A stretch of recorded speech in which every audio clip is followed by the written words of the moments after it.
ওকে দিতে পারিনি। অন্য কাউকে নিয়ে সংসার করার চিন্তা আমার মাথাতেও আসেনি। আমি বিয়ে করিনি শ্রেয়া। কেন কেন নিলে তুমি এরকম একটা জেদি সিদ্ধান্ত?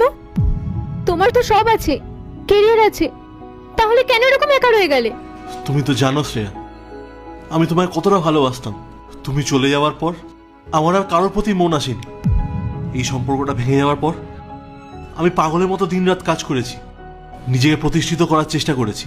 কিন্তু জানো তো, মানুষ যখন জীবন থেকে চলে যায় তখন তার অভাবটা টের পাওয়া যায়। আর সত্যি বলতে, আমি তোমাকে আগে যতটা ভালোবাসতাম আজও ততটাই ভালোবাসি। আমি কোনোদিনও তোমাকে ভুলতে পারিনি শ্রেয়া। তুমি কি আমায় ক্ষমা করে আমার এই হাতটা আরেকবার ধরবে? তুমি কি আমাকে বিয়ে করবে শ্রেয়া? ইন্দ্র, তুমি এটা কি বলছো? এটা হওয়া অসম্ভব, এটা হতে পারে না। তার আগে আজকে দেখবো তুমি এই মন্দির ঘরকে বেশি ভালোবাসো নাকি আল্লাহর ঘরকে বেশি ভালোবাসো। যদি তুমি আল্লাহর ঘরটিকে সত্যি ভালোবাসে থাকো তাহলে ভিডিওতে একটা লাইক দিয়ে চ্যানেলটাকে সাবস্ক্রাইব করে দিবে। আর যদি তুমি এই মন্দির ঘরটিকে ভালোবেসে থাকো তাহলে কিছুই করতে হবে না, আর কমেন্টে লিখে যাও আই লাভ আল্লাহ। কেন হতে পারে না শ্রেয়া? 3 বছর পরে আমার কাছে তোমার যে গুরুত্বটা ছিল আজও সেই গুরুত্বটাই রয়েছে। আর দেখো, এতগুলো বছর পর নিয়তি আমাদের আবার মুখোমুখি দাঁড় করিয়ে দিয়েছে। আমরা কি কোনোদিনও ভেবেছিলাম যে আমাদের এইভাবে দেখা হবে? এটা নিশ্চয়ই কোনো সংকেত।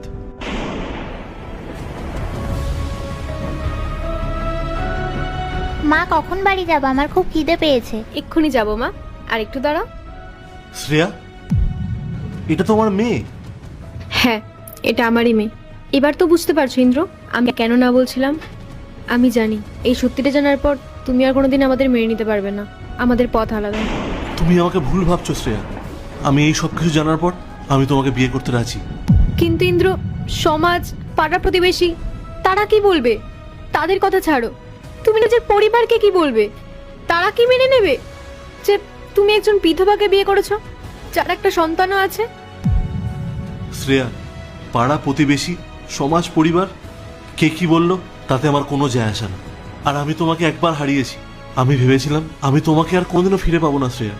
কিন্তু ভাগ্য যখন আমাদের দুজনকে আবার মুখোমুখি এনে দাঁড় করিয়েছে, তাই আর আমি তোমাকে হারাতে চাই না শ্রেয়া। আমি তোমাকেই ভালোবাসি আর তোমাকেই নিজের লাইফ পার্টনার করতে চাই। ইন্দ্র, তুমি সত্যি আমাদের দায়িত্ব নেবে? হ্যাঁ শ্রেয়া, তোমার মেয়ে আজ থেকে আমার মেয়ে। ও বাবার ভালোবাসা পায়নি তো কি হয়েছে? বাবার ভালোবাসা ওকে আমি দেবো।